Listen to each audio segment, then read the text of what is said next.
Today on the Daniel Baldwin Show, viewer mail and God's Compass. What direction is it taking you in? Coming at you right now. Hey everybody, welcome to the Daniel Baldwin Show. Let's get right to it. Let's take a look at this viewer mail, see what's going on. I'm going to turn over. Carl Kilgannon of Yaphank, New York. I know Yaphank, New York, Carl. That's out on Long Island, on the east part of Long Island. Hey DB, love the show. What's your take on the Caitlin Clark scandal? A sip of coffee to get into this one. So let me read this first for you.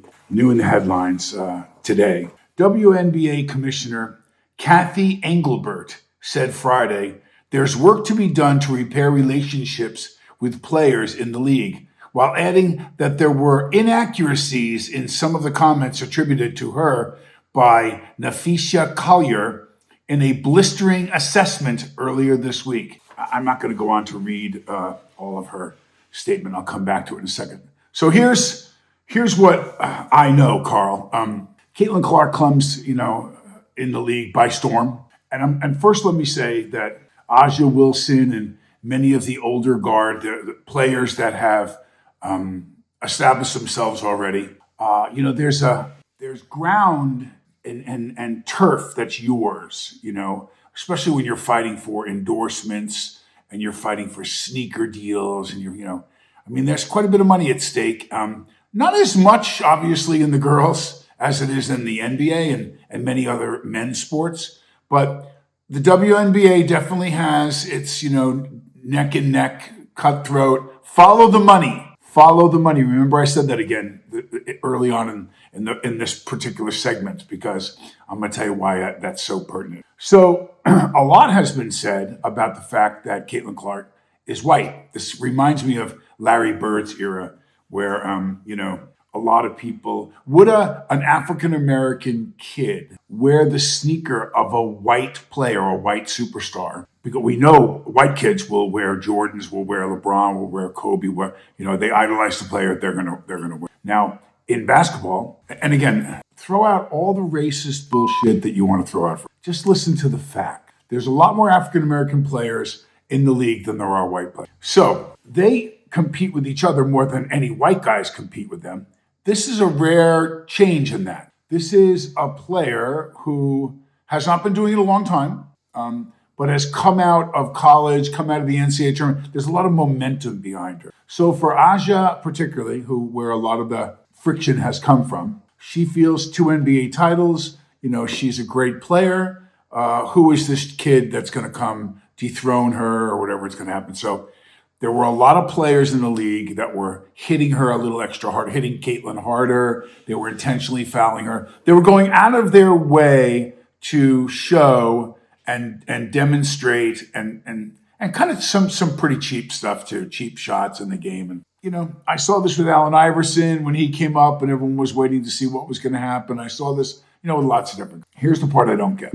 The league isn't doing great. Carl Kilgannon of Yaphank, New York. The league's not doing great. A lot of fall off in the WNBA. The NBA has 3 arms. The NBA, the WNBA, and the NBA Entertainment League. Those are the 3 playing divisions that they have. Obviously, the NBA being the king. Then the WNBA, and then this league that they have in Santa Monica of rappers and former athletes and actors. I played in the league for a while, back when I could still play basketball. I think when they look back at how they handled it, I think they're going to realize they really messed. I'm sorry, Aja. I know that you're a great player, but how you handled this, really, really poor judgment on you and your team that's advising you. And I'll tell you why. When Larry Bird and Magic Johnson and the rivalry that was made, and it was made, they played each other in college one time.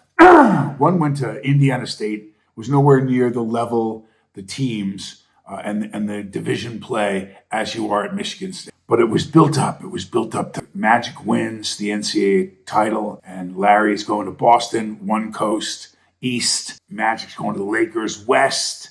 You can't write this stuff. It was for a league that wasn't doing well. It wasn't doing that great. But when Magic, forget Michael Jordan, that's later.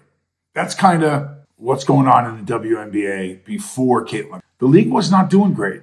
It really wasn't. I got to tell you, ask people that are that are pros, and they'll tell you that born of that conflict and that rivalry of West versus East, Lakers versus the Celtics, they took advantage of that.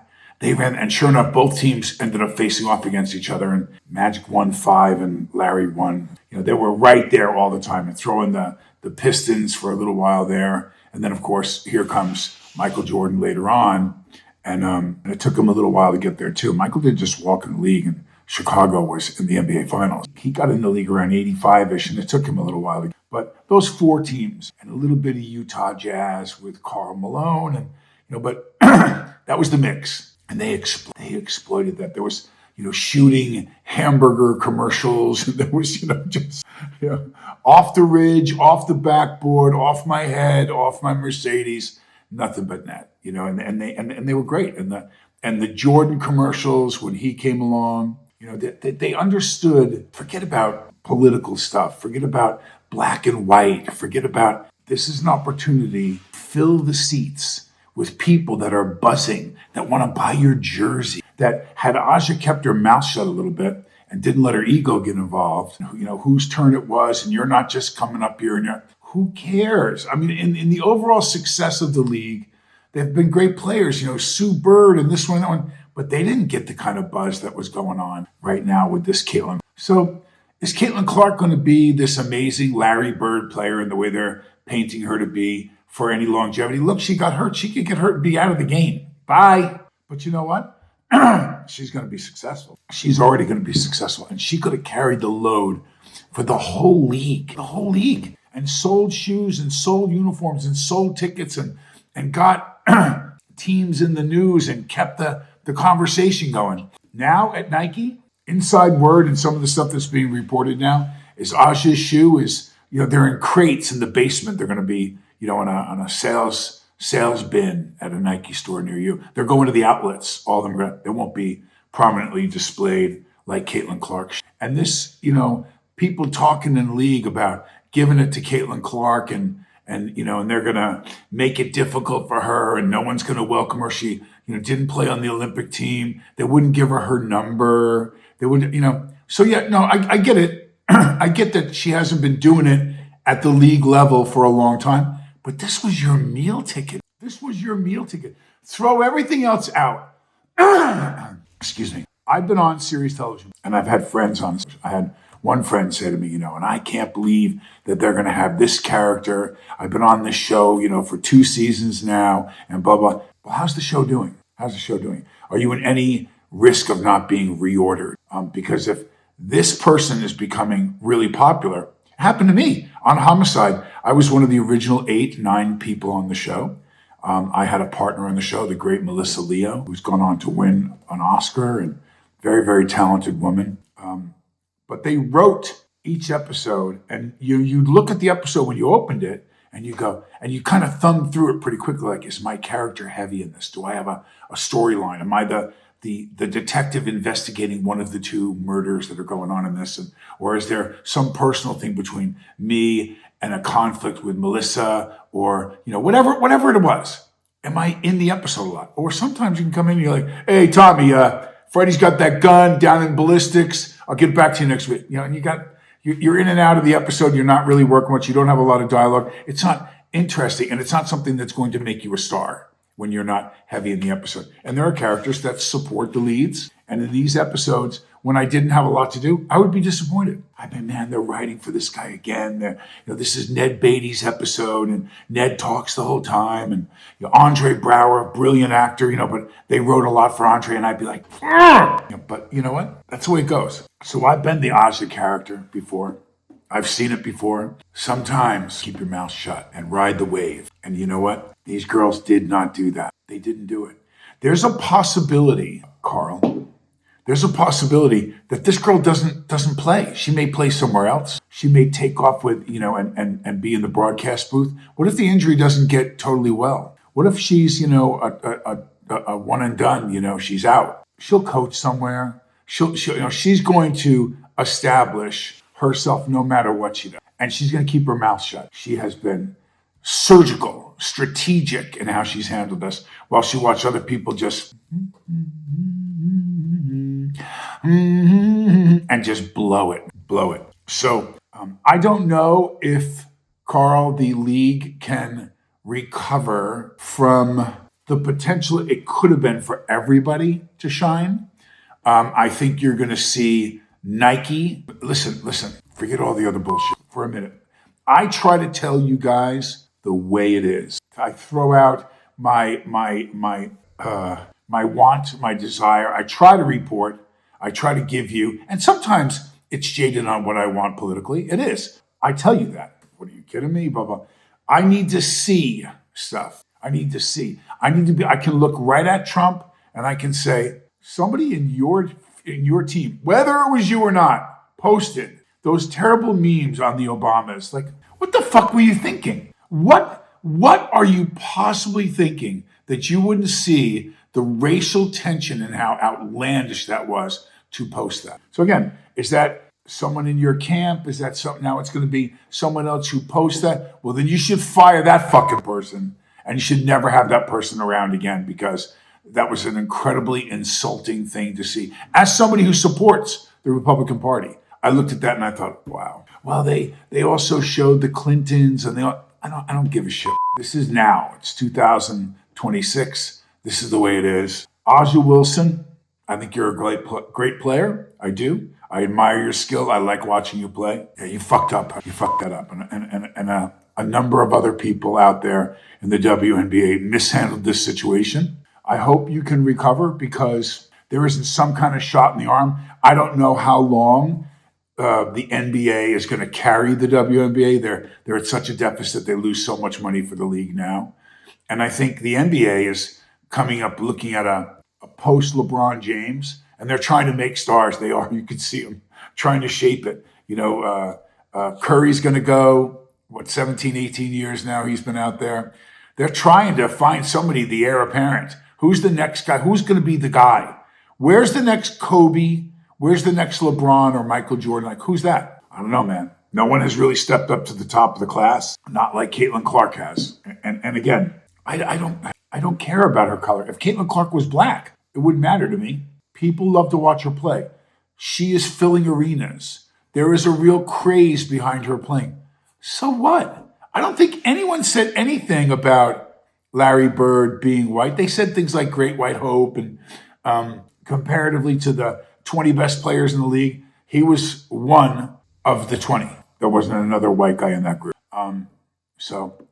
He used to, there's great stories about Larry Bird walking out and looking over at other guys going, hey, so-and-so, are you really not going to put a black guy covering me?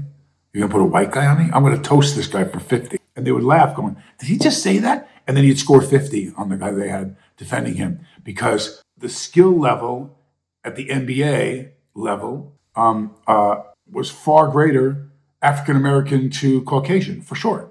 There's no question about that. So why are we dancing around that issue? Why do we not just say that? Caitlin Clark is a rarity. She's a white player that has come into the league that can play stick and move basketball just as well as anybody else in the league, no matter what their color. And there's been a few other girls in there, that white girls, more in girls basketball do you see a few white players, but it's a game that's dominated by African-American players, both male and female. They never should have made that about race. They never should have, man. They screwed that up. So my prayer, my hope for them is that they can rebound and recover from this. I hope so, because I think it's a great goal for young ladies who play in college to want to go to the pros, to be able to make a living. There's been a big thing just before this happened, which, is a disaster for the league now. They should be paid on a scale with men's players. It's unfair how much they take superstars and regular players and pay them. It's not really. It's not. If you could generate the kind of sensation and income that an NBA team does, even a crappy NBA team, even the worst NBA team, the franchises that are just playing really poorly, that win less than half their game, they generate more money in 2 months than any WNBA team does all year, in 2 months. So you have to be able to back up that demand for more money with revenue. No one's in the business to business. No one's in the business to lose money. And that league loses money. But here you were at the doorstep of a new era. This girl comes out of Iowa, and it looks like there's a shot at, like, wow, there's a big buzz. It's funny.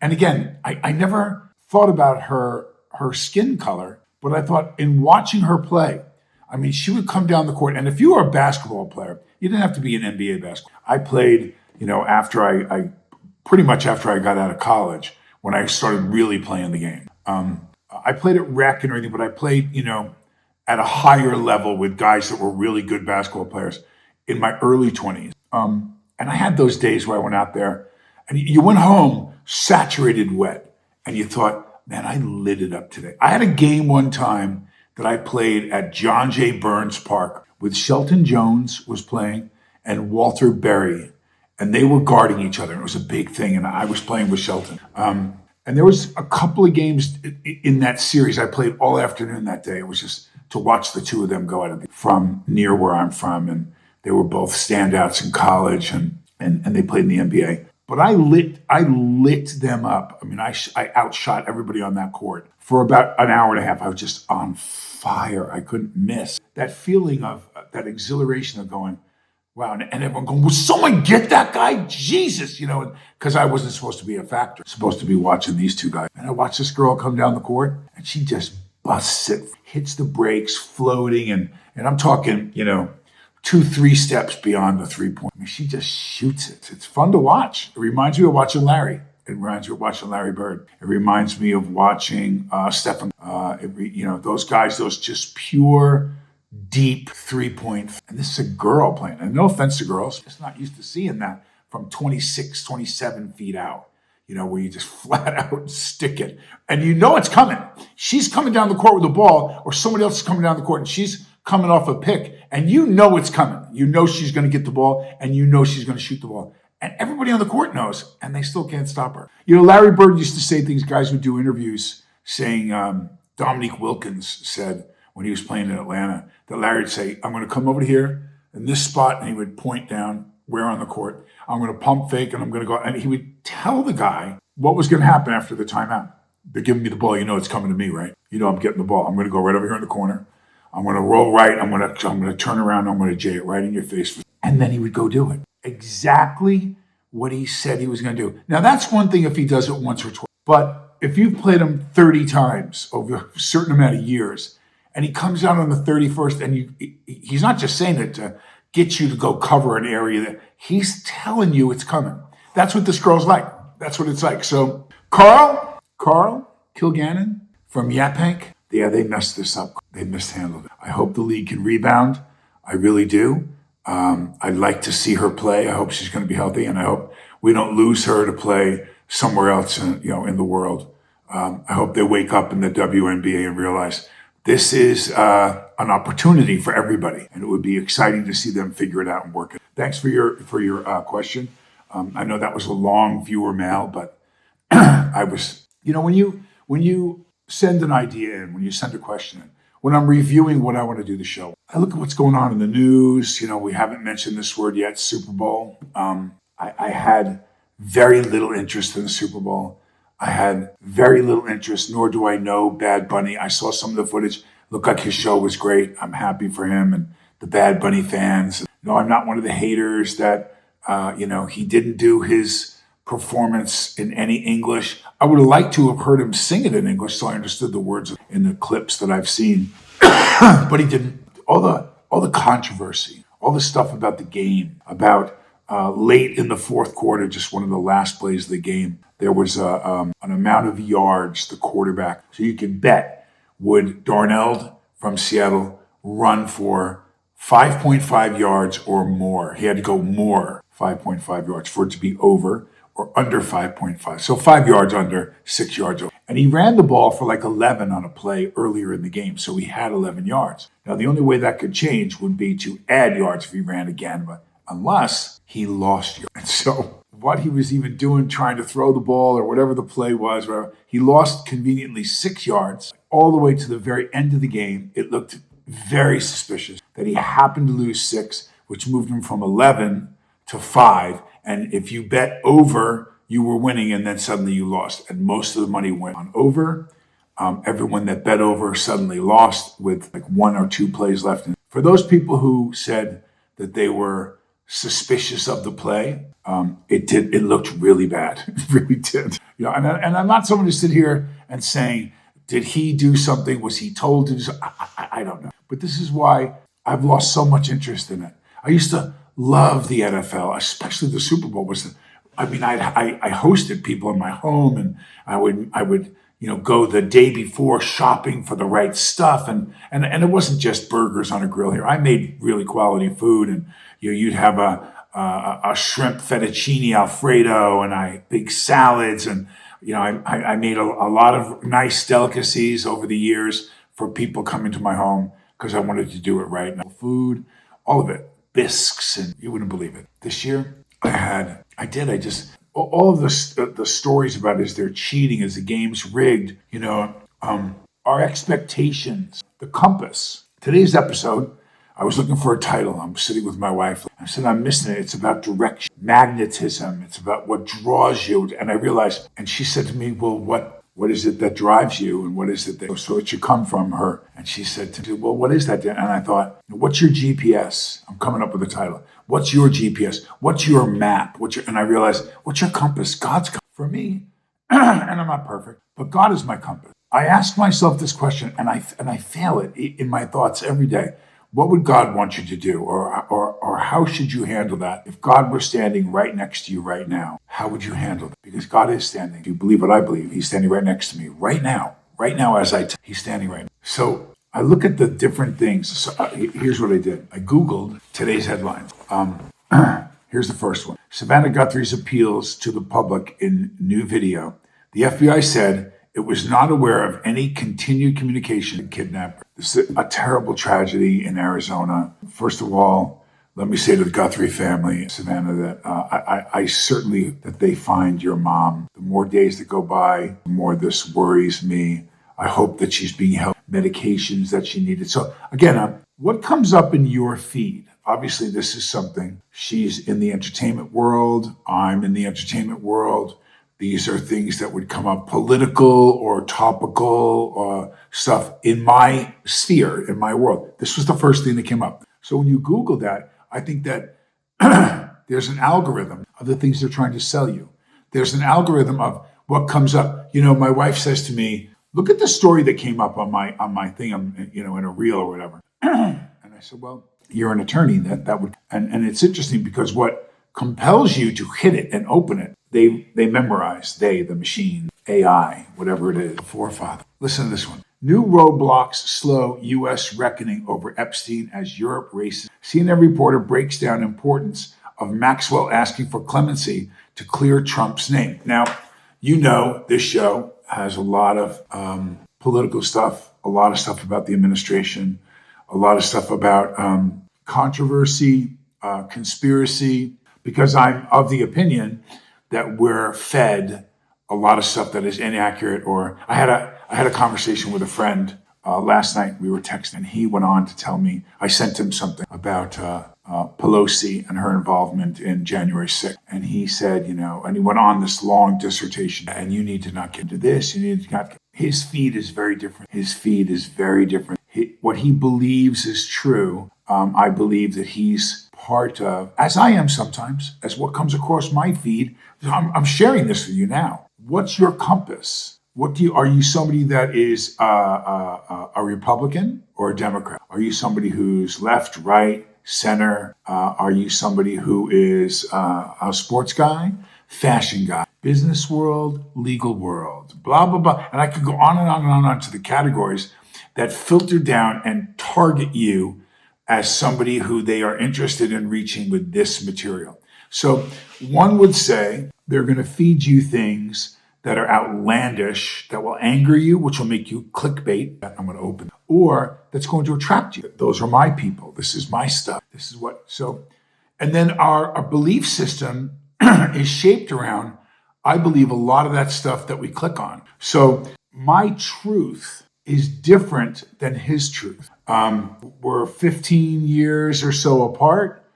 He's African-American. I'm a Caucasian, blah, blah, blah. But the point is, I believe he vehemently believes what I believe that he is of the opinion that X, Y, and Z took place, that, this particular politician or that particular person or this particular athlete is in such a way that in his eyes, he sees them that way. He may have a very different opinion about Caitlin Clark. I'm sure he would have. And as I do about what occurred on January 6th. Again, and I'm not exonerating anyone accused of their wrongdoing. I'll take them one at a time directly with the person that wants to debate that.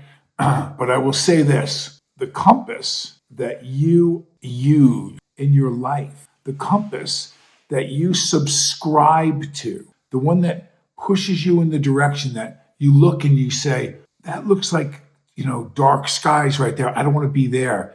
This looks like a clearer, easier path. Where I want to go is up this road. It's not going to be an easy path. It's going to be very difficult to get up there. But what waits for me in what I believe is what I'm after. And I don't care whether it's an easier path. So again, these are all different things that make us up, that make us to be who we are as human beings and what we believe. And so the answer back to my wife when she asked me, God is my compass, for sure. I would like to believe that I operate 24/7 under that, but I'm fallible. I make mistakes. I say swear words. I'm the guy in the car that when someone cuts me off, I accelerate sometimes over to the right and I look at the person and I make a gesture at them or I mouth, whatever I mouth. I can be baited into an argument with someone. I have those feelings, those thoughts sometimes where, not that I'm actually going to go hurt someone, but I'm like, I can't stand that. Those aren't godly. Those are not someone whose compass is what the Lord wants me to do and how the Lord wants me. So knowing that I'm a human being, knowing that only Jesus, I have to think about that. Let me read this to you. Bad Bunny's Super Bowl halftime performance redefined what it means to be an American patriot. Now I saw, and I said this already, I said this to other people, and I'm quoted, I believe, on the internet as saying that I don't know much about Bad Bunny. I know that there was all kinds of controversy about it. I do know he made a comment saying, yeah, and you better learn how to speak Spanish if you want to follow the show. And this was months before, and I thought, what an odd thing to say. It's the Super Bowl. It's not really produced for Spanish. It's for anyone to watch. I think that the American football has gained great ground, but football to most people of Spanish descent has to do with what we call soccer. It has nothing to do with the NFL. So he's, I believe, from Puerto Rico, which is a territory of the U.S. He did the entire show in Spanish, paying homage to a growing market and to his people and identifying with the Latino market and doing it in Spanish. Good for him. I mean, again, I don't know his music well.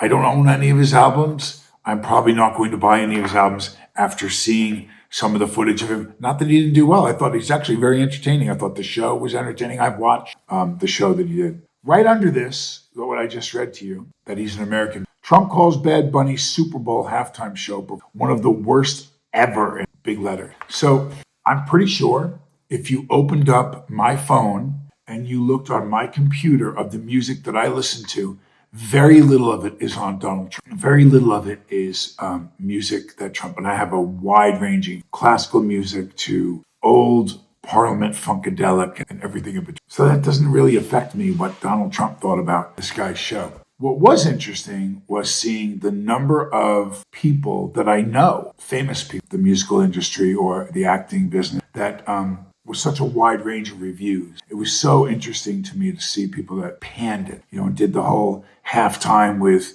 Kirk and that was and I've heard, again, where's your compass and who drives? Because I heard numbers that were astronomically high for this alternative halftime show and all these people, Kid Rock and the different people that be on this show, Willie Nelson and blah, blah, blah. I heard it was like under 5 million people. You gotta remember, there's like 1 billion or more people worldwide. That was such a spectacle. So if only 5 million people watched and Bad Bunny had, instead of 1 billion, minus 5 million, I don't think anyone's worth. Then I heard that it was, over 100 million, and there was a significant that went and watched this alternative. That's a big statement. But again, whose algorithm, which one is true? Which one do I believe? For me, it matters not. When it comes to what's really happening in a foreign country, or what's happening with our economy, or what's happening, the things that are going to actually trickle down and affect my day-to-day life. Yeah,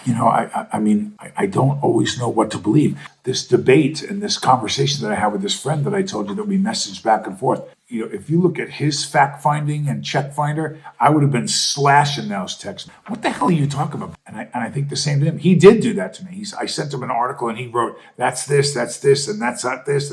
Again, I was almost baited to send a floodgate of other stuff where people testified. It doesn't matter. What drives him different than what drives me. Not that he's not a Christian either, by the way. And on this subject, what he's choosing to believe is so very different. It's so very. Lindsey Vonn says she has no regrets after breaking a leg in a serious crash competing in the winter.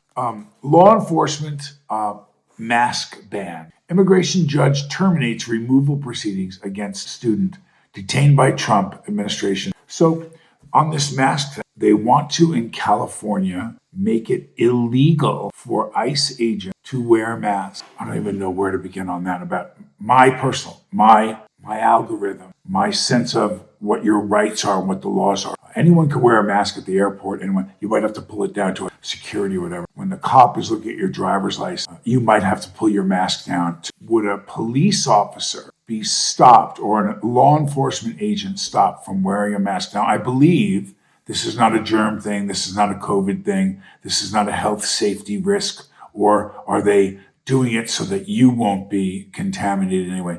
They do this so that you cannot identify. I'm not sure how the state of California, that they have any conscience to tell law enforcement can't wear a mask. Gavin Newsom. I can tell you that I think if that gets to the Supreme Court, that's going to get shot down terribly. But I don't want to lose sight of why I'm bringing that up. That was on my feed. That's what AI, that's what I'd be interested in reading. That's one of the top headlines that came to me. Now, I know this to be true because I've asked other people. It's not the same stuff. It's not the same. My wife and I will lay next to each other in bed. Kids are out. We got to catch up. We got to look a couple things up real quick. Goof around. We can lay right next to each other and send each other reels. We're like any other couple. I mean, Jesus. And she'll send me stuff that came to her, and I'll go, wait, let me see that. Because I can almost not even find it. We had a great time with, here's a great one. We had a great time with her looking at Cause You Watched on Netflix. And so one night I'm in there and she's like down in her office knocking out some kind of legal stuff she does. As you know, my wife's. And so I went through, early on in our relationship, what's on her watch list? What has she already watched? Oh my God. It was, so many of those like love, juicy stories like those novels. Mine were like action, violent, political documentaries about conspiracies, 9/11, this, that.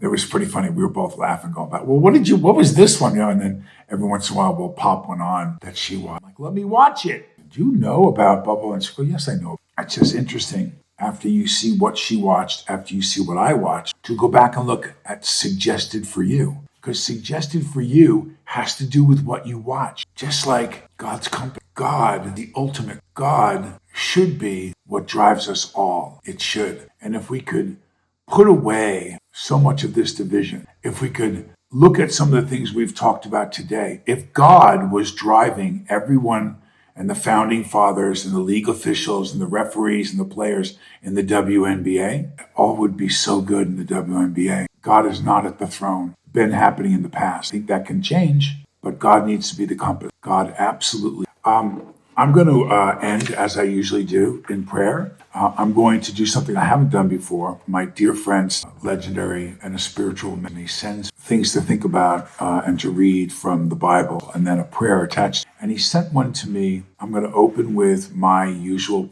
and then I'm going to open my eyes and I'm going to read this. Thank you, Stefan. Brother, I love you so much. You are my brother. Lord God, we thank you so much for your guiding hand and all that you. It says a prayer for thank you and come into your presence right now has made a way for the privilege of spending time with you and being able to freely ask put on my heart. Speak to my spirit and show me the Jesus name. Amen. I'm going to go into the rest of that. Some things I know I have to knock. But most of all, hold my wife's hand. Just the usual stuff. Take my son, have his play date, piece of fish or something. Because God is our compass. Let God be your compass today.